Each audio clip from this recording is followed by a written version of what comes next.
조금 저는 좀 불친절해요. 그래서 제가 여기서 그냥 하겠습니다. 네. 나는 이런 사람이 되고 싶습니다. 그런 생각을 여러분들이 많이 하실 건데, 주로 어떤 사람이 되고 싶어요? 이런 걸 물으면은 직업을 여러분들이 많이 이야기하죠. 어떤 직업을 가지고 싶다. 근데 오늘은 이제 그런 직업 말고 나는 이런 사람이 되고 싶습니다. 그걸 여러분들에게 제가 몇 가지 예를 들어 드릴 테니까 그 중에 제일 되고 싶은 사람이 어떤 건지 한번 택해 보세요. 자, 1번. 나는 똑똑한 사람이 되고 싶다. 똑똑한 사람. 자, 2번. 이거 조금 다른 건데, 나는 공부를 잘하는 사람이 되고 싶습니다. 3번. 나는 돈을 많이 버는 사람이 되고 싶어요. 안나는 돈을 싫어하는 것 같아요. 보니까. 자, 4번. 나는 예술을 잘하는, 예술적 감각이 풍성한 그런 사람이 되고 싶습니다. 마지막으로 5번. 나는 운동을 잘하는 사람이 되고 싶어요. 이 5개 중에 제일 여러분들이 되고 싶은 사람이 어떤 사람이죠? 예? 운동. 왜? 운동을 잘하는 사람이 되고 싶어요. 다른 것보다. 왜 이런 질문 굉장히 어렵죠. 그런 거 묻지 말고 어쨌든 운동을 잘하는 사람이 되고 싶다. 또 다른 사람들은 자, 여기 있는 거 말고 딴 걸 이야기해도 돼요. 똑똑한 사람, 공부 잘하는 사람, 돈 잘 버는 사람, 운동 잘하는 사람, 예술 잘하는 사람 말고, 네, 예술, 용감한 사람, 네, 용감한 사람. 자, 한 사람만 더 이야기해 볼까? 이 5가지 중에 나는 이런 사람이 되고 싶습니다. 여러분들은 전혀 여기에는 없어요. 이 5가지 중에는 없고 나름대로 생각하는 것이 있을 것 같습니다. 자, 근데 이건 어때요? 지혜로운 사람이 됩시다. 지혜로운 사람이 됩시다. 이건 어떤 것 같아요? 앞에 이야기했던 5개보다 별로 여러분들 표정이 그건 별로 매력이 없다. 그런 거는 내가 원래 원했던 것은 아니다. 그런 표정이 여러분들 얼굴에 스쳐 지나갔습니다. 많이 안 들어봤죠? 지혜로운 사람이 되자. 근데 오늘 이 설교 말씀은 우리에게 다른 어떤 것보다 지혜로운 사람이 되어야 된다. 그걸 말씀해 주고 싶어 해요. 근데 지혜는 굉장히 여러 가지가 있는데 오늘 이 욥기 말씀을 통해서는 우리에게 좀 안 좋은 일이 생겼을 때, 우리에게 뭔가 가슴 아픈 일이 일어났을 때 그걸 어떻게 지혜롭게 생각해야 되는가, 거기에 대한 지혜를 가르쳐주는 말씀이에요. 여러분들이 살아가면서 나는 한 번도 가슴 아픈 일이나 슬픈 일이나 나쁜 일을 겪어본 적이 없다. 그럴 수도 있어요. 근데 평생 동안 살아가면서 그런 일을 겪지 않을 수는 없어요. 그럼 그때 나는 어떻게 지혜롭게 그 일들을 생각하고 맞아야 될 건가? 그 지혜에 대해서 오늘 이 욥기 말씀을 통해서 여러분들이 배울 겁니다. 그래서 여러분들이 딴 것도 좋지만 무엇보다도 지혜 있는 사람이 되기를, 그런 사람이 되기를 바랍니다. 어떻게 지혜롭게 될 것인가? 그는 오늘 말씀을 통해서 함께 듣도록 하겠습니다. 네, 자리에 들어가세요.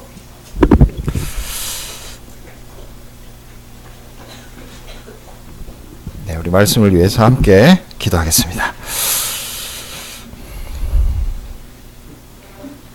하늘에 계신 우리 아버지 하나님,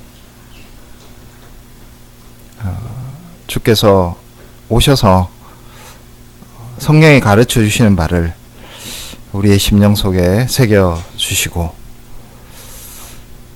주의 백성으로서 그 말씀에 따라서 순종할 수 있는 우리의 모든 심령을 주께서 새롭게 하여 주시기를 기다립니다.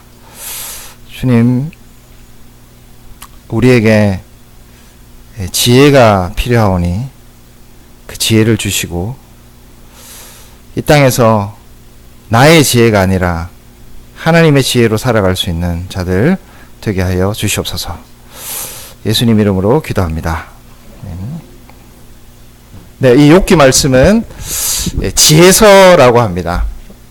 우리가 구약 성경 말씀에 모세오경, 선지서 이런 책들이 있는 것처럼 욥기 말씀은 그 뒤에 이어지는 욥기, 전도서, 아가 이런 말씀들과 함께 때로는 시편을 포함해서 이것을 지혜서라고 합니다.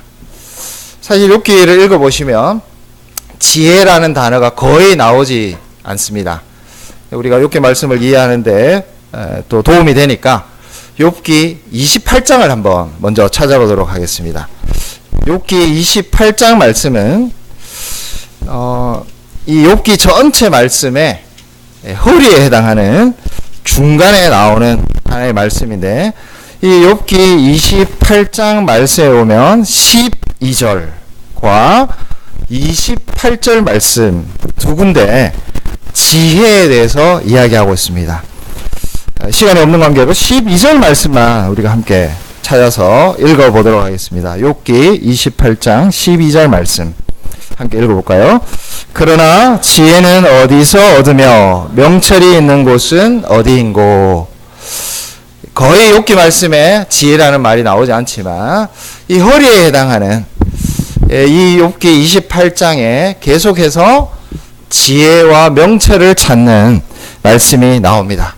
이것을 통해서 욥기 말씀은 어떤 잠언이나 그리고 어떤 명구절을 통해서 명령을 통해서 우리에게 어떤 지혜를 주시는 것은 아니지만 그러나 이 욥기의 전체적인 이야기를 통해서 결과적으로 우리에게 지혜가 무엇인가를 가르쳐주는 그런 책의 하나입니다. 보통 조금 전에 우리 아이들에게도 물어봤지만 지혜로우시냐, 지혜로운 사람이 되자 이렇게 이야기를 하면 굉장히 이거 구식이다 이렇게 생각하실 수 있겠습니다. 이전에 초등학교 아주 오래전이죠. 옛날에 초등학교에 보면 가끔씩 교훈으로 지혜로운 사람이 되자 이런 교훈이 있었는데 만약 지금 초등학교에서 지혜로운 사람이 되자 이렇게 하면은 굉장히 구식이다. 교장 선생님이 역시 좀 연세가 많이 드신 모양이다. 이렇게 이 지혜로운 것에 대한 사랑이 이전보다 많이 없어졌다는 것을 우리가 생각해 볼 수 있습니다. 고린도전서 1장에 보면은 헬라인들은 지혜를 구한다. 그런 말씀이 있는데 한때는 인생에 있어서 가장 중요한 것이 뭐냐. 그리고 어떤 한 나라를 다스리는데 어떤 사람이 이 나라를 다스릴 수 있느냐라고 할 때 헬라인들은 뭐라고 이야기했느냐. 지혜 있는 사람들이 나라를 다스리고 지혜를 가지고 이 나라 속에서 한 국가 공동체 속에서 살아야 된다. 그래서 이 지혜를 구하고 지혜를 찾고 그 지혜를 얻기 위해서 굉장히 노력하던 그런 시대가 있었다는 것을 우리가 알 수 있습니다. 그리고 바울이 아테네라는 곳을 방문했을 때 거기 아테네 사람들도 바울을 둘러싸고 계속해서 바울에게 어떤 질문을 했는데 그 이유가 바울이 가지고 있는 어떤 새로운 지혜가 없는가 그것을 한번 얻어보려고 그 바울에게 굉장히 사람들이 많이 몰렸던 것을 우리가 사도행전 17장을 통해서 확인해 볼 수 있습니다. 근데 지금은 지혜로우십니까? 이런 질문, 지혜로운 사람이 되자 이런 어떤 권면은 우리에게 별로 인기가 없어 보입니다. 그러나 욥기 말씀은 우리에게 하나님께서 주신 지혜가 필요하다고 말씀하십니다. 지혜가 구식이고 옛날 사람들이 찾던, 헬라인들이 찾던 그 어떤 것이 아니라 그리스도인들에게도 꼭 필요한 것이다 라는 것을 이 욥기 말씀을 통해서 우리가 배워야 할 것 같습니다.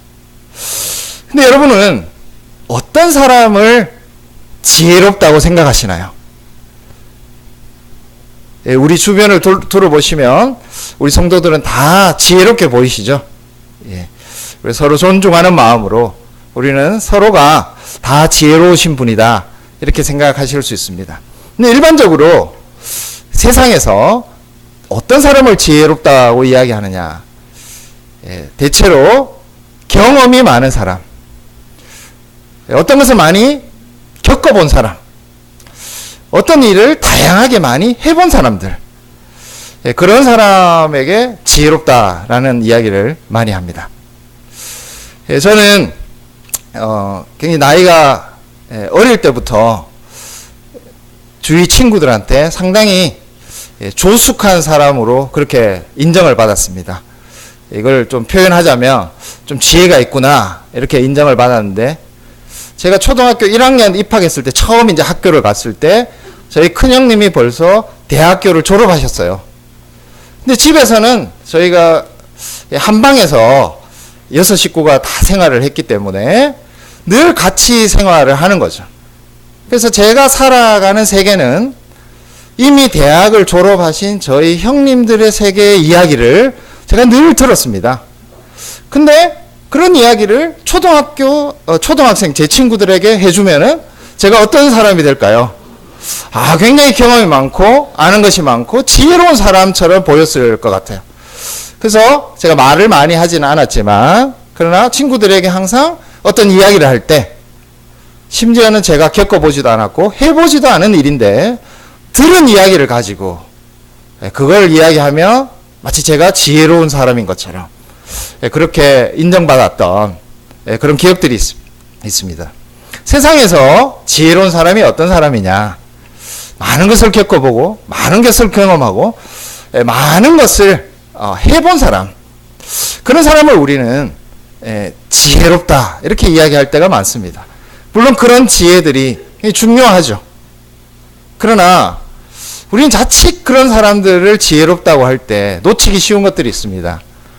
그것은 우리가 지금 말하는 지혜는 하나님이 계시해 주신 지혜입니다. 사람이 겪어서, 사람이 경험해서, 사람이 다른 사람들로부터 들어서 아는 그런 데서 오는 지혜가 아니라는 것입니다. 그래서 내가 이걸 해봤는데, 내가 이것을 경험해봤는데, 그래서 내가 이것을 알게 됐다. 그것은 우리에게 중요하지 않습니다. 물론 때로 중요할 때가 있지만, 그러나 그것이 1차적인 지혜가 아니라는 것입니다. 우리는 지혜를 말할 때 그것은 하나님의 말씀에 주어진 지혜를 추구해야 된다는 것이죠. 세상이 말하는 지혜에 빠질 수 있는 유혹을 벗어나야 합니다. 그리고 하나님께서 하나님의 말씀에 주신 지혜가 1차적으로 우리의 마음속에 자리 잡아야 하는 것입니다. 그것이 없이 우리가 일반적으로 그냥 말하는 지혜를 따라갈 때는 오늘 이 욥기 말씀을 포함해서 성경에 나오는 그 지혜의 말씀, 그것을 따라 사는 삶이 될 수 없다는 것입니다. 근데 이 욥기 말씀을 우리가 만났을 때 하나님께서 계시해 주신 말씀으로서의 지혜, 이것을 배우려고 했을 때 이 욥기 말씀이 우리에게 조금은 생소하게 느껴질 수 있습니다. 아직 여러분들이 욥기 말씀을 전체적으로 다 읽어보지 못했지만, 여러분이 만약에 시간을 내서 한번 이 욥기 말씀을 읽어보신다면, 먼저 이 욥이라는 인물에 대해서, 이 욥이라는 인물은 어떤 성경에 주된 우리가 알고 있는 그런 인물들과는 굉장히 거리가 먼 인물이죠. 그리고 구약 성경만 생각해 본다면, 구약 성경의 주된 흐름은 이 아담에서부터 시작해서 하나님께서 노아와 언약을 맺으시고, 그 다음에 이 아브라함을 부르셔서 그를 통해서 이스라엘 형성하시고 그 이스라엘에게 다윗 왕조를 주시고 그리고 이 다윗 왕조가 어떻게 이루어져 가는가 라는 큰 흐름 속에서 구약 성경이 우리에게 하나님의 말씀을 전하고 있습니다. 근데 이 욥이라는 인물은 전혀 그런 구약 성경의 하나님의 언약의 흐름과는 전혀 다른 곳에 있는 사람입니다. 이스라엘에 속한 사람도 아니고 족장에 속한 사람도 아니고 그렇다고 해서 어떤 12지파 중에 한 지파에 속한 그런 사람이 아닌 철저한 이방인이라고 볼 수 있습니다. 이스라엘 12지파의 바깥쪽에 있는 그리고 그 어떤 이스라엘 자손과도 연결되지 않는 그런 굉장히 독특한 인물입니다. 자, 1장 1절 말씀에 보면은 이 욥이 살았던 우스라는 땅이 있는데 이 우스라는 땅도 거의 구약 성경에 한 번도 언급되지 않는 땅입니다. 예레미야 말씀에 딱 한 번 언급되는 정확한 이 지역이 어딘가도 지금도 많이 연구가 되고 있는데 이것은 동방 그러니까 요단강 동쪽 편에 있는 그 어떤 지역의 땅이다. 그래서 지금으로 생각하면 모압과 암몬 북쪽에 있는 그 어떤 땅이었을 것이다 라고 추정만 하고 있을 뿐입니다. 자, 이 우스라는 정말 구약 성경 전체에 한 번도 중심이 되어 보지 못한 땅 그리고 욥이라고 하는 이 인물 이스라엘 지파도 아니고 또 아브라함의 언약 가운데 있는 그런 사람도 아닌 철저한 이방인인 이 욥이라는 인물을 통해서 하나님께서 자기 계시를 주시고 있기 때문에 우리는 때로 이 욥에 대해서 또 욥을 통해서 주신 이 지혜에 대해서 좀 무관심해질 때가 있는 것 같습니다. 그리고 이 욥 전체를 읽어보시면 한 번도 언약이라는 단어가 나오지 않습니다. 우리가 신명기 말씀을 통해서 지금 배우고 있지만 정말 하나님과 하나님 백성의 관계를 보여주는 중요한 단어가 언약이라는 단어입니다. 근데 그런 단어가 전혀 중심이 되어 있지 않은 책입니다. 또 하나님의 백성이 죄를 짓고 타락하며 또 우상숭배를 하는 어떤 죄의 모습이 그려져야 되는데 욥은 끝까지 어떤 죄악을 저질렀다. 구체적으로 어떤 죄악을 행했다라는 말씀이 이 욥기 전체에는 등장하지 않습니다. 욥은 끝까지 온전하고 정직하고 하나님을 경외하고 악을 피한 자다. 그런 존재로 욥은 끝까지 남아 있습니다. 나아가서 언약 가운데 있는 백성들은 그 죄악으로 인해서 하나님께 징벌을 받습니다. 하나님께서 그 언약의 신실함으로 인해서 죄 가운데 있는 백성들에게 반드시 어떤 저주를 주십니다. 자, 근데 이 욥이라는 인물은 죄와 타락이라는 것이 없기 때문에 욥에게 닥친 이 일은 죄 때문이다 라는 것이 욥기에는 한 번도 등장하지 않습니다. 자, 나아가서 하나님께서 이 죄와 불순종 가운데 있는 하나님의 백성이 하나님을 향해서 도와주십시오, 구해주십시오 이렇게 탄원했을 때 그 하나님께서 찾아오셔서 출애굽처럼 그 백성들을 건져주시고 정말 스펙타클한 어떤 구원의 일을 이루어 주셔야 되는데 욥기 말씀에는 그런 하나님이 아니라 침묵하고 계시는 하나님, 듣지 않으시는 하나님, 그냥 그것을 내버려 두시는 하나님, 그런 하나님으로 하나님이 그려지고 있습니다. 그래서 욥은 이 하나님에 대해서 하나님께서 나를 어디에 가도 하나님을 볼 수가 없다. 내가 앞으로 가도 하나님을 만날 수 없고 뒤로 가도 하나님을 찾을 수 없구나 라고 말할 수밖에 없는 그런 하나님, 하나님의 백성의 그 구원의 탄원에 대해서 빨리 찾아오셔서 그를 건져주시는 하나님이 아니라 침묵하고 계시는 하나님, 이런 하나님의 모습, 그리고 죄와 타락이라는 그리고 죄와 타락으로 인한 우리의 고통, 하나님께서 주시는 어떤 징벌로서의 고통, 그리고 그런 가운데 있지만 하나님께 구원을 요청했을 때 그 구원에 대해서 찾아오시는 하나님.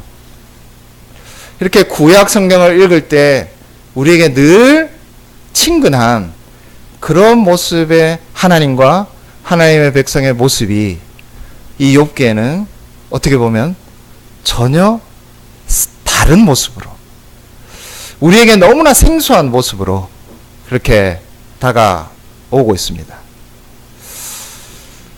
그렇지만 욥기 말씀은 분명히 성경의 말씀입니다.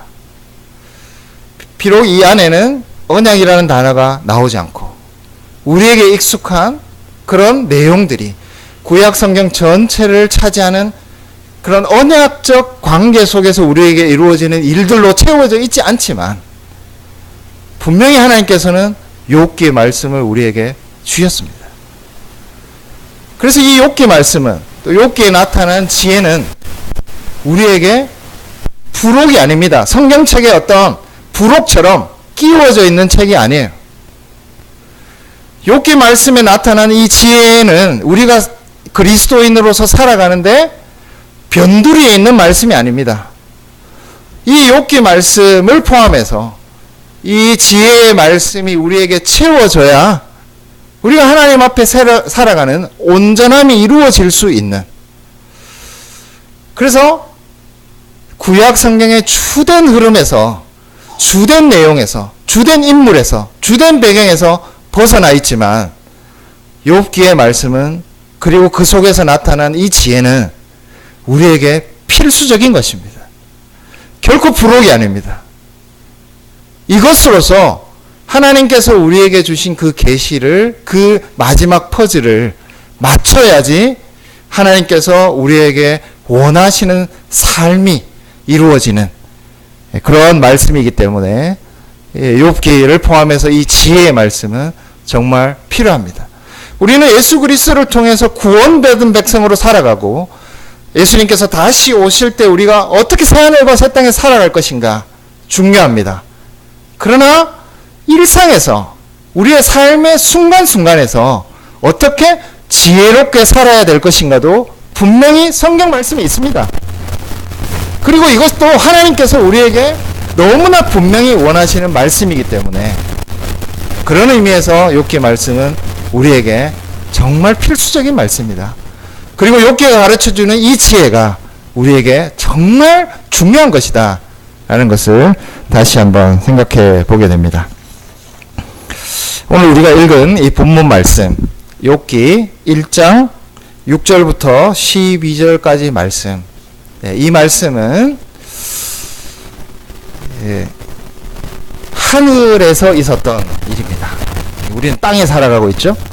그러나 우리가 읽은 이 본문의 말씀은 욥기 1장 6절부터 12절, 이 말씀을 제안해 보자면, 자, 이것은 하늘에서 일어나는 일입니다. 문제는 땅에서는 그 어떤 사람도 하늘에서 일어난 이 일을 알 수 없다는 것입니다. 하나님께서는 끝까지 하늘에서 어떤 일이 있었는지 욥에게 설명해 주시지 않습니다. 여차저차 이런 사정으로 이런 일이 생겼다라는 설명이 욥에게는 한 번도 주어지지 않는다는 것입니다. 욥기 1장 6절부터 12절, 이 일어난 일은 욥에게 끝까지, 마지막까지 정말 철저하게 알려지지 않은 일입니다. 자, 그러면 이 하늘에서 일어나는 일을 전혀 알 수 없는 욥에게 일어난 일은 무엇일까요? 자, 이 욥이라는 사람을 설명하는 첫 번째 내용은 욥기 1장 1절부터 5절에 나옵니다. 욥기 1장 1절은 조금 이따 우리가 한번 생각해 보도록 하고, 1장 2절을 먼저 한번 보도록 하겠습니다. 1장 2절 말씀에 보면 그에게 아들 7과 딸 3이 태어나니라, 이렇게 되어 있습니다. 자식 참 많이 낳았다, 이렇게 생각하시겠죠? 예. 근데 7, 셋, 이 숫자가 여기서는 더 중요합니다. 상식적으로 아시는 것처럼 성경에 7이라는 숫자, 셋이라는 숫자는 완전수를 말하는 것이죠. 더구나 아들이 7입니다. 이 아들은 고대 시대니까 훨씬 더 많은 가치를 인정받는 그런 시대였죠. 요즘 같으면은 반대로 돼야 될 것 같습니다. 딸이 7, 아들이 셋 이렇게 돼야 요즘에는 이게 더 완전한 건데, 당시로는 아들 7과 딸 셋이다. 아들이 7이에요. 시편 127편 3절 말씀에 보면은 이런 말씀이 있습니다. 보라, 자식들은 여호와의 기업이요 태의 열매는 그의 상급이로다. 여기 자식들이라고 번역이 되어 있지만 사실은 이것은 아들들입니다. 그러니까 자식 아들들이 여호와의 기업이다 이렇게 말하는 시대에 아들이 7, 좀 더 많은 숫자죠. 그리고 딸이 셋 이렇게 있었습니다. 그래서 합해서 10명의 자녀들이 있었던 것입니다. 자, 이 숫자는 욥의 가정이 너무나 완벽했다는 것을 상징하는 숫자들입니다. 단지 자식이 많았다 그런 의미가 아니라 이 가정은 정말 완벽한 가정이구나 라는 것을 이 숫자를 통해서 우리에게 보여주는 것입니다. 아들 7, 딸 셋. 그리고 이렇게 이루어진 10명의 자녀로 이루어진 이 가정, 말할 수 없는 완벽함 속에 있는 가정, 그런 가정을 상징해 주고 있습니다. 3절 말씀에 보면은 소유물에 대한 설명이 나오는데 여기에서도 똑같이 반복이 됩니다. 양이 7천, 낙타가 3천, 그리고 소가 500, 암나귀가 500이다. 그렇게 돼 있죠. 욥이라는 이 인물은 유목민이 아닙니다. 유목민이라는 것은 이 가축들을 데리고 옮겨 다니면서 천막 속에서 살아가는 사람들을 말하는데, 욥은 집에서 살았습니다. 집에서 살았다는 것은 이 가축들이 충분히 늘 풀을 공급받을 수 있는 그런 땅을 소유했다는 것을 의미하죠. 유목민들은 그렇지 않습니다. 자기 땅이 아니지만 돌아다니면서 그 가축들을 먹이는 사람들이지만 욥은 집에서 살았거든요. 자기 집을 소유하고 산 사람이 이만큼 많은 가축들이 늘 먹을 수 있는 꼴을 공급할 수 있는 정도의 토지를 가지고 있었다는 것을 의미합니다. 그러니까 단지 가축만 많이 가졌을 뿐만 아니라 그 소유가, 토지 자체가 엄청나게 광대했다는 것을 보여주고 있죠. 낙타가 3천이다 이렇게 되어 있는데, 낙타는 단지 이렇게 키워서 먹는다든지 그런 동물이 아니죠. 낙타는 먼 거리까지 이동하는 상업을 가능하게 해주는 동물입니다. 뭐 실크로드라든지 이런 걸 보시면 항상 낙타에 물건들을 실어서 그 물건들이 서로 무역이 이루어지는 그때 사용되는 동물, 그것이 낙타입니다. 그래서 낙타가 3천이라는 것은 단지 목축업을 통해서 자기의 어떤 삶을 유지한 것이 아니라 큰 어떤 상업, 지금으로 이야기하면 무역업을 했다는 것을 알 수 있습니다. 나아가서 암나귀가 500이다. 이게 암나귀만 500이라는 것입니다. 그래서 암나귀는 젖을 공급하고 나아가서 더 많은 나귀를 얻을 수 있는 그런 소산의 상징입니다. 그래서 여기에 나오는 3절에 나오는 소유물은 단지 가축만 이렇게 가지고 있었다라는 것을 의미하는 것이 아니라 그가 가진 땅과 그리고 그가 이루었던 그 무역을 통해서 이루었던 부가 얼마나 큰가를 보여주는 그런 내용들입니다. 자, 자녀도 가정도 완전했고, 그리고 그 소유물에 있어서도 이런 숫자들을 통해서 완전했다는 것을 보여줄 뿐만 아니라, 놀랍게도 믿기지 않게도 욥은 욥기 1장 1절부터 온전하고 정직하고, 이게 하나의 짝이고요, 그 다음에 하나님을 경외하고 악에서 악을 피하는 자였다. 그 욥의 그 신앙, 하나님 앞에 선 한 인격, 한 인간, 그 인격 자체도 너무나 완전했다는 것을 이런 묘사를 통해서 우리에게 보여주고 있습니다. 자, 그것을 보여주는 한 사건이 4절과 5절에 나오는데요. 욥이 얼마나 온전하고 정직하고 하나님을 경외하고 악에서 떠난 자인가. 그 사람이 얼마나 진실되고 하나님 앞에서 순전하고 그리고 하나님께 온전히 헌신된 사람인가. 4절 5절의 사건은 욥이 그 자녀들의 생일잔치를 끝나고 난 뒤에 번제를 드리는 모습을 보여주고 있습니다. 명수대로 번제를 드렸습니다. 야, 번제라는 것은 짐승을 모두 그 제물 자체를 완전히 태워버려서 남는 것을 먹고 이런 게 전혀 없는 제사입니다. 그래서 제물이 완전히 없어지는 제사를 말하는데 이것은 어떤 특정한 죄에 대한 그 죄를 사하기 위한 제사가 아니라 있는 죄 전부를 없애기 위한 제사입니다.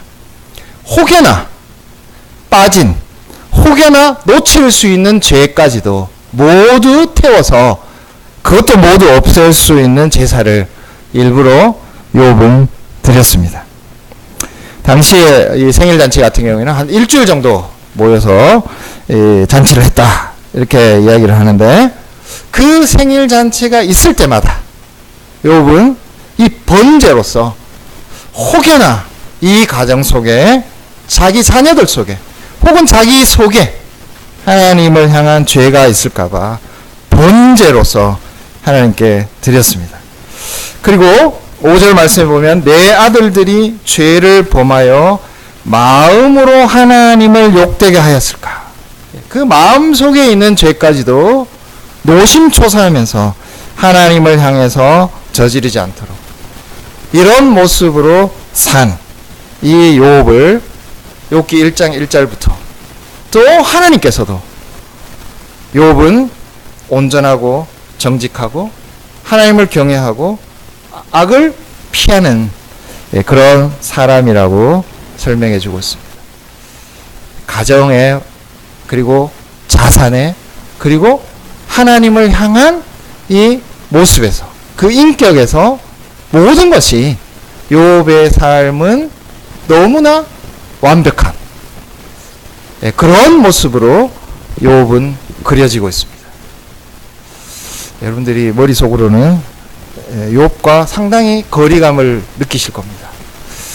나는 저런 인간이 되지 못하는데 왜 욥에 대해서 이렇게 너무나 욥은 죄가 없었을까? 이런 생각이 여러분들의 머릿속에 있을 줄 알지만 오늘 욥기 말씀에서 욥에 대해서는 욥에게 죄가 있는지 없는지 거기에 포커스를 맞추고 있지 않습니다. 막 욥의 그 마음을 현미경으로 들이대고 세포까지 조사해서 욥에게 죄가 있지 않을까? 그렇게 조사하는 관점에서 욥을 바라보지 않습니다. 자, 여기서 온전하고 정직하다는 것은 죄가 정말 한 점도 없을까? 그런 관점에서 이 욥을 바라보는 것이 아니라 진실한가? 하나님 향해서 순전한가? 헌신되어 있는가? 그런 것을 중심으로 이 욥에 대해서 설명하고 있는 것입니다. 이게 땅에 살아가는 욥의 모습이었습니다. 근데 이런 욥에게 어떤 일이 일어난 것이죠? 땅에서는 하늘의 일은 욥에게 100% 알려지지 않습니다. 철저하게 봉쇄된 일입니다. 그런 욥에게 욥의 삶과 자산과 가정만큼이나 완벽한 그런 안 좋은 일이 생기는데 이 안 좋은 일이 욥의 부분적인 어떤 것을 가져가는 것이 아니라 욥을 이루는 모든 것을 한 부분도 남겨두지 않고 딱 하나 욥의 생명이라는 그 한 분 외에 모든 것이 철저하게 사라지는 일을 욥은 경험하게 되는 것입니다. 그것도 띄엄띄엄 일어나는 일이 아니에요. 한꺼번에 너무나 급작스럽게 욥에게 들이닥치게 됩니다. 1장 13절 말씀해 보면 여기서부터 시작이 되는데 1장 13절에 하루는 이렇게 되어 있습니다. 하루는. 이거는 예상치 못한 어떤 날이에요. 뭐 하나님께서 야 욥아 이런 일이 생긴다 이런 예고가 없다는 것입니다. 너무나 완벽한 모든 것 속에 살아가고 있는 욥에게 느닷없이 갑작스럽게 이 일들이 생겨납니다. 자, 이 일들이 일어나는 순서는 먼저 소유에 대해서 욥이 가진 그 소유물에 대해서 일어나는데 동서남북 사방에서 닥쳐온 사람들, 예를 들면 갈대아 사람이라는 것은 북쪽에서 오는 사람들이고 스바 사람은 남쪽에서 오는 사람들입니다. 자, 이렇게 방향을 달리해서 욥을 향해서 사방에서 달려온 사람들에 의해서 욥의 소유물이 완전히 사라집니다. 근데 그 중에 16절 말씀에는 이렇게 표현하고 있습니다. 사환이 하나님의 불이 하늘에서 떨어진다. 자, 욥의 이 소유물을 향해서 지금 쏟아지고 있는 이 큰 안 좋은 일이 땅뿐만 아니라 땅의 사방뿐 아니라 심지어는 하늘로부터도 온다는 것입니다. 욥을 향해서 일어나는 이 모든 안 좋은 일은 빠져나갈 구멍이 없어요. 심지어 하늘에서조차 하나님의 불이 들이닥쳐가지고 욥의 소유를 없애는, 정말 어느 곳 하나 빠져나갈 구멍이 없이 일어나는 일이 됩니다. 뿐만 아니라 이 일은 이어서 옵니다. 어떤 한 종이 이런 일이 생겼습니다 말하고 있는 그 뒤를 이어서 바로 이어서 생기는 것이에요. 그래서 마지막에 어디까지?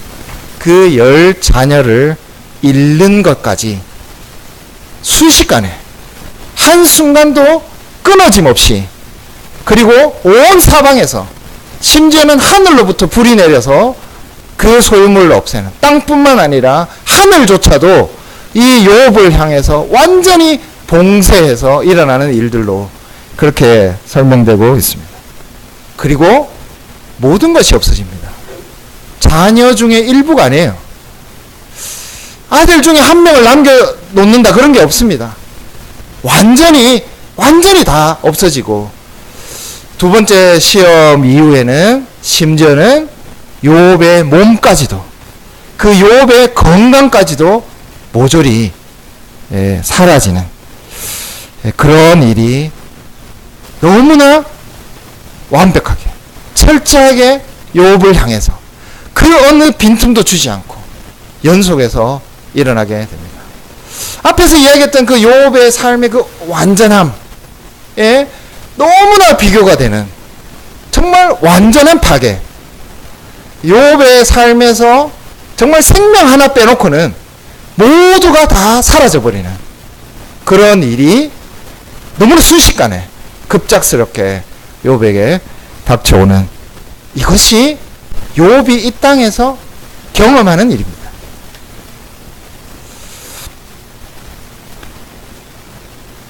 다시 설명을 드리지 않아도 여러분들에게 욥에게 닥쳤던 이 일이 얼마나 심각하고 큰 일일까, 그런 생각은 여러분들이 충분히 하실 수 있을 것이라고 생각합니다. 왜냐하면 여러분들 10자녀인데 10자녀 중에 한 명이라도 아깝지 않은 자녀가 있었을까요? 아직 자녀가 없으신 분들은 잘 실감을 못 하시겠지만, 가정에 있으신 부모님들은 자녀 중에 누가 더 낫고 덜 소중한 자녀가 있나요? 그런 자녀는 없습니다. 근데 그 10자녀를 한 사람도 빼놓지 않고 다 잃어버렸다. 제가 생각할 때는 이 일을 겪었을 때 욥이 혼이 나갔다, 넋이 빠졌다, 여러분, 한 자녀를 잃어버려도 부모는 완전히 혼이 나가버릴 거예요. 자녀가 없으신 분들은 여러분이 가장 사랑하는 존재가 있는데 그 존재 하나를 잃어버려도 여러분들이 과연 어떤 마음일까? 그걸 한번 생각해 보시면, 그런 존재 10명을 한꺼번에 잃어버렸다. 그것이 욥에게 닥쳐온 일이었던 것입니다. 뿐만 아니라 그가 소유하고 있었던 그 모든 소유물, 우리가 가난했다가 점점 좀 부유해지는 것은 굉장히 좋은 일입니다. 근데 너무 좀 부유했다가 갑자기 가난해지는 것은 사람이 굉장히 고통스러운 것이죠. 여러분들이 지금 살고 있는 집, 그 집에서 아주 작은 방으로 여러분들이 모두 가서 살아야 된다. 자, 예를 들자면 30평 아파트에 살고 있는데 거기에 5식구가 살고 있는데 갑자기 어느 날 아침 우리가 모두 고시원에 들어가서 5식구가 살아야 된다. 이거 굉장히 힘들죠. 자, 이 자산이 엄청난 사람이 조금씩 모아가는 것은 다른 이야기지만, 그것이 한꺼번에 그 자산 전체가 완전히 사라져 버리는 것, 그것은 정말 힘든 일이 될 것입니다. 그리고 여러분들, 여기에 나오는 자녀, 소유물, 돈, 그리고 자기의 건강, 이 세 가지는 지금도 우리에게 너무나 소중한 것들이죠. 근데 그것을, 그 소중한, 우리가 정말 시간을 투자하고 정말 에너지를 쓰고 많은 것을 투여해서 지키고 싶은 것들입니다. 지금도. 그 모든 것들이 한순간에 하나도 빠짐없이 모두 사라져버리는 상황, 이것이 욥에게 닥친 현실이에요. 이게 욥이 경험하고 있는, 전혀 하늘의 일을 알 수 없는 욥에게 일어난 그러한 일입니다. 저는 이 말씀을 묵상하면서 너무 하나님의 이 욥기 말씀이 극단적이다, 그런 생각을 해봤습니다. 두 가지 점에서 이것은 참 믿기지 않는데, 어떤 점에서 그러냐, 욥이라는 존재가 믿기지 않아요. 가정이 너무 완벽하고 자산이 너무 완벽하고 욥이라는 신앙 인격, 하나님을 향한 인격도 너무 완벽하게 그려져 있습니다. 정말 욥에게 죄가 없었을까? 근데 욥기는 우리로 하여금 그 욥의 죄를 질문하는 거기로 빠지지 않도록 우리를 철저하게 차단하고 있습니다. 아, 욥이 이렇게 된 것은 욥이 가진 어떤 보이지 않는, 우리가 상상할 수 없는 죄 때문에 그렇게 됐을 것이라는 그런 생각으로 나가지 않도록 철저하게 욥의 완전함에 대해서 이야기하고 있는 것입니다. 우리에게 너무나 먼 존재죠. 욥이라는 존재는 우리 같지 않은 존재입니다. 왜 성경은 욥을 이렇게 그리고 있을까? 그건 우리가 이 욥이라는 인물을 볼 때, 욥도 결국 자기 죄 때문에 하나님의 어떤 징벌을 받는구나, 그렇게 생각하지 않도록 끝까지 욥은 죄라는 관점에서 욥을 그리지 않습니다. 하나님도 한 번도 욥에 대해서 세밀하게 현미경을 대서 그 죄를 찾으려고 하시지 않고 그냥 선언적으로 욥은 온전하고 정직하고 하나님을 경외하고 죄를 피하는 자, 그 악을 피하는 자다, 이렇게만 계속해서 말씀하고 계십니다. 죄가 많은 우리가 욥을 볼 때 욥이 죄를 지어서 이런 징벌을 받는다는 생각으로 빠지지 않도록, 그러니까 우리에게 일어나는 모든 안 좋은 일은 우리가 지은 죄 때문에 생긴다는 그런 생각으로 빠지지 않도록 하나님께서는 이 욥을 너무나 철저하게 믿기지 않도록 완벽하게 설명해 주고 계시는 것입니다.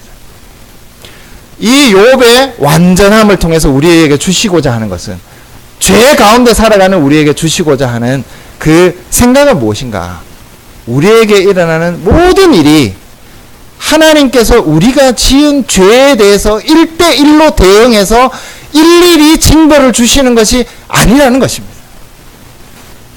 그 그걸 보여주시기 위해서 하나님은 욥에 대해서 끝까지 이 온전하고 정직하고 하나님을 경외하고 악을 멀리하는, 악을 피하는 사람이다.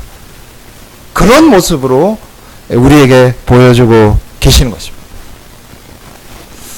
반대로 욥이 당한 이 일, 욥에게 닥친 이 일은 왜 이렇게 완전하게 너무나 철저하게 욥을 파괴할까요? 그것은 이 일을 볼 때 그 어떤 누구도 우리에게는 이렇게 심한 일이 닥치지 않을 거야, 그런 마음이 드실 겁니다. 나는 나에게 이런 일이 한 번도 닥친 적이 없어. 저렇게 철저하게 모든 것이 파괴되는 그 일은 나에게는 오지 않아. 부분적이기는 할 거야. 부분적으로 조금씩 나에게 오지만 욥처럼 저렇게 철저하게 모든 것을 잃어버리는 일은 나에게 일어나지 않는다. 그런 어떤 생각을 가지도록 욥의 이 일들을 설명하고 있는 것입니다. 이 둘을 정리를 해보면 우리에게는 욥보다 너무나 작은 욥에게 일어난 이 철저하고 완벽한 파괴에 비교해 봤을 때 우리가 만나는 그 어려운 일들과 고통들은 굉장히 작은 것들입니다. 그러나 우리에게도 그런 일들은 일어나죠. 그러나 그런 일들을 생각할 때 그게 내가 지은 죄에 대해서 하나님께서 징벌하실 때만 그런 일이 일어난다, 그 생각을 하지 말라는 것입니다. 꼭 하나님께서 내가 어떤 지은 죄가 있어서 그 죄에 대해서 징벌하시는 것으로 생긴 나쁜 일이야, 그것만 우리의 인생에 있는 것은 아니라는 것입니다. 심지어 욥도 이렇게 온전하고 정직하고 하나님을 경외하고 악을 피하는 이 욥에게도 이렇게 완전하고 철저하고 말할 수 없는 파괴가 일어나는데 죄가 있고 늘 부족하고 하나님 앞에서 욥의 이 묘사를 받아들이기는 너무나 부족한 우리에게 이런 일이 일어나는 것은 너무나 자연스러운 것이구나, 그런 생각을 가질 수 있도록 욥의 모습은 너무나 완벽하게, 욥에게 닥친 이 안 좋은 일은 너무나 철저하게 우리에게 설명되고 있는 것은 아닌가 하는 생각을 해보았습니다.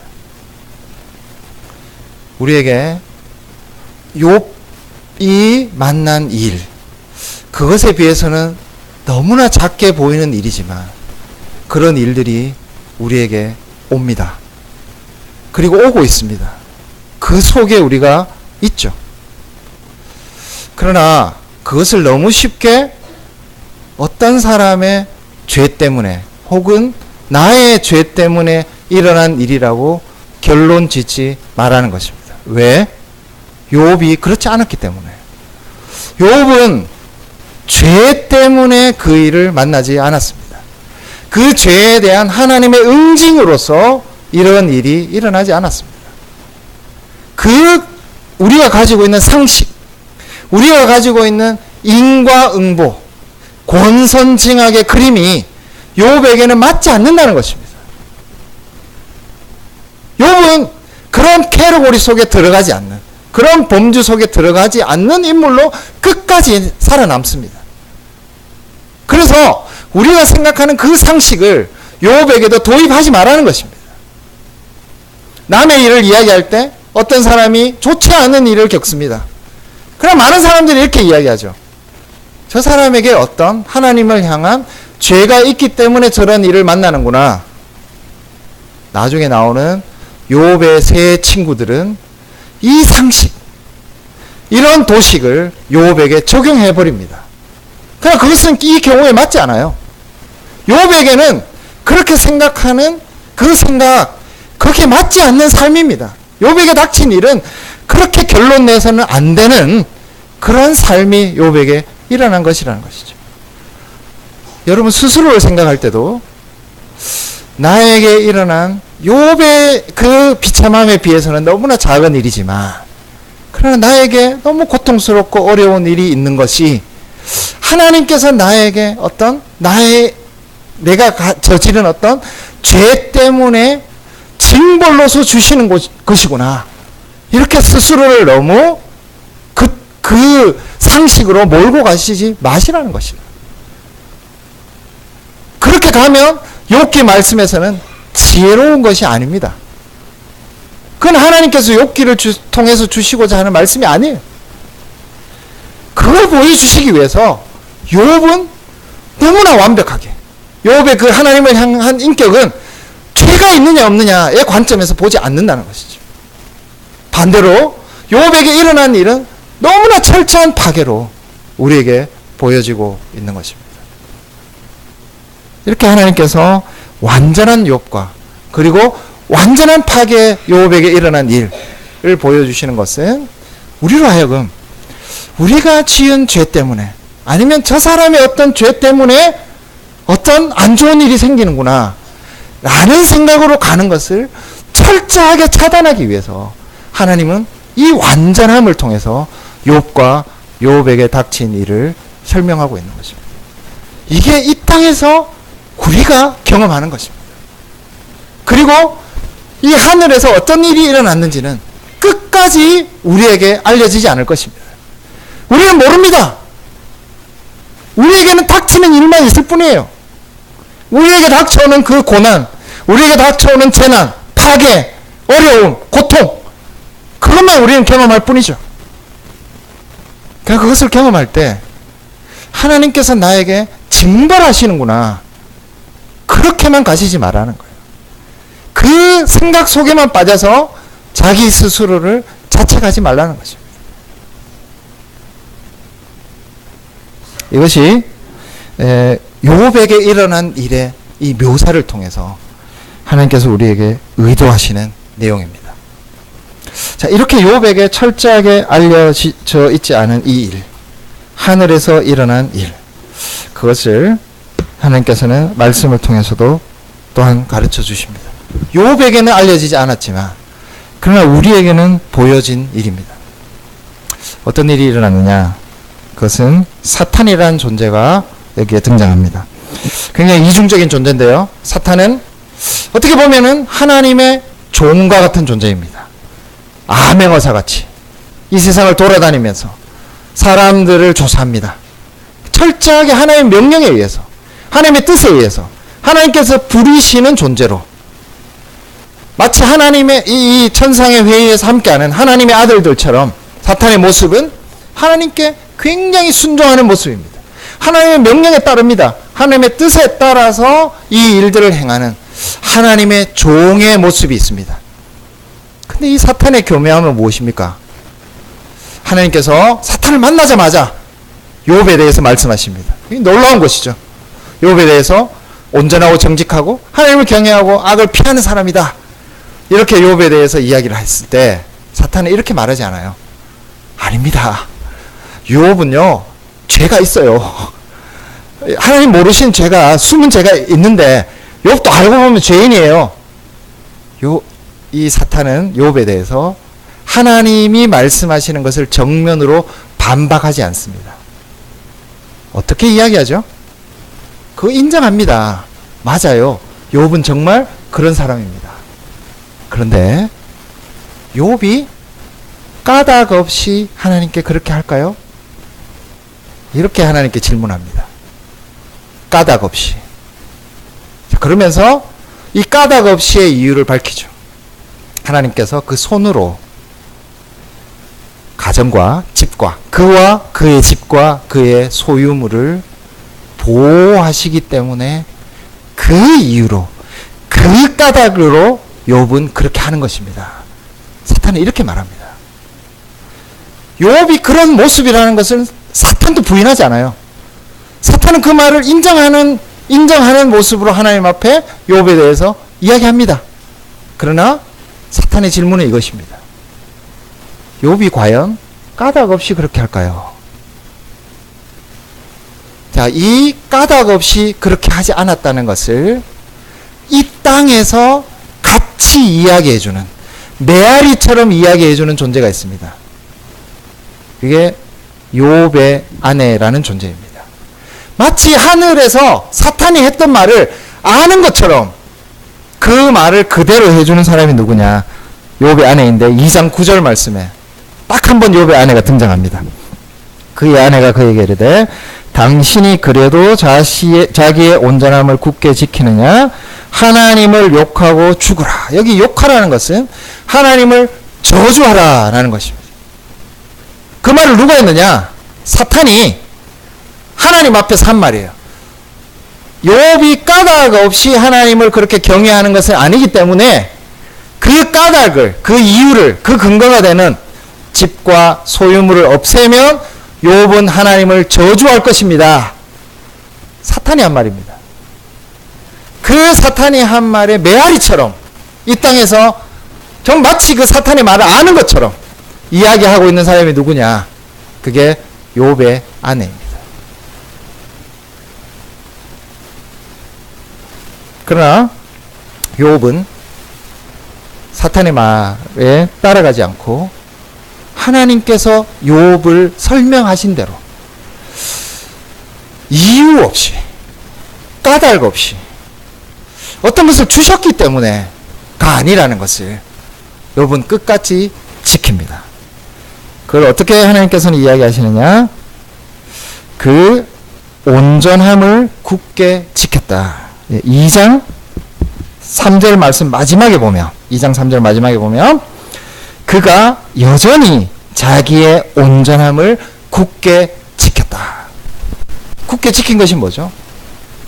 이유가 없어도 까닭이 없어도 집과 집의 완전함과 자산의 풍요로움을 주시지 않아도 여전히 하나님을 경외하고 온전함과 그 진실함을 지킨 이 욥은 하늘에서 하나님께서 말씀하시는 것의 메아리로서 이 땅에 존재하는 그런 고백의 삶을 욥은 끝까지 지켜왔습니다.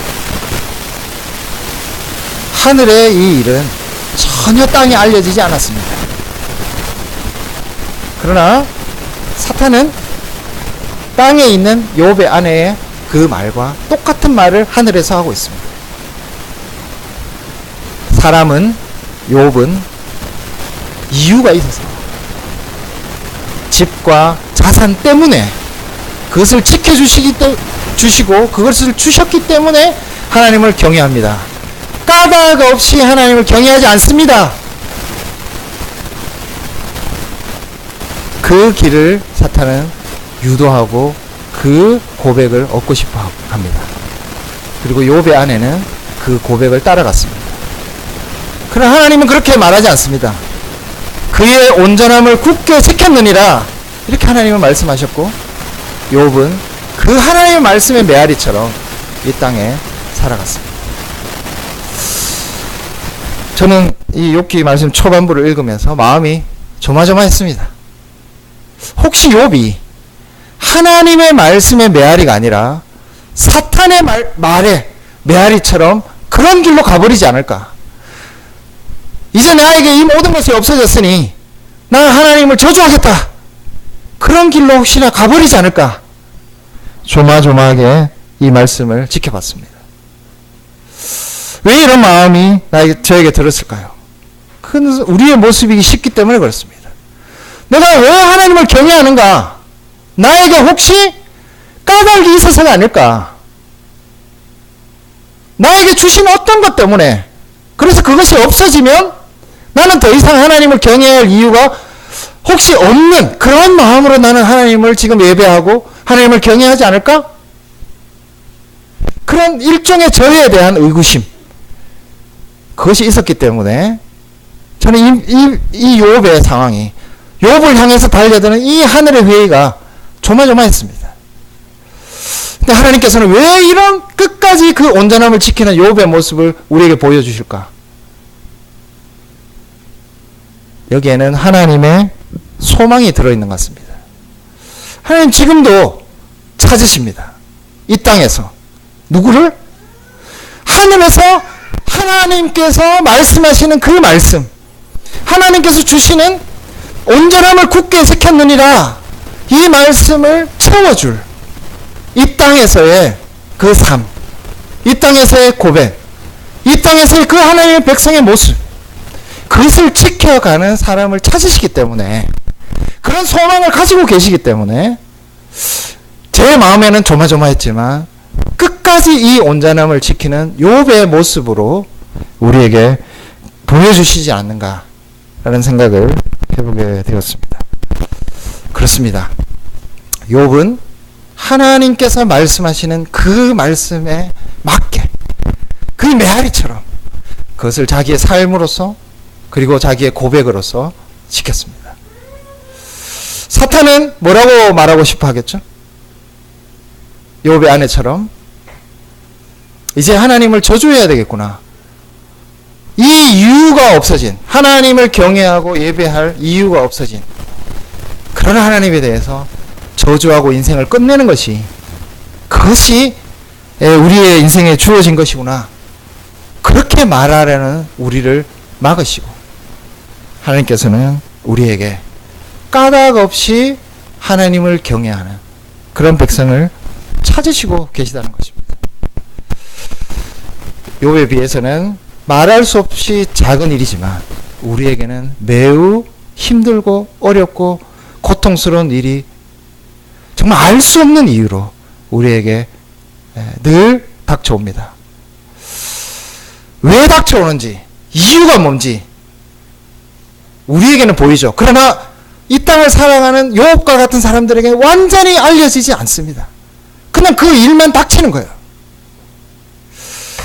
그래서 하나님은 그 이유를 캐물어라. 그 원인이 뭔지를 조사해라. 하나님께서 그걸 원하시는 것이 아니라, 하나님께서 원하시는 것은 뭐냐?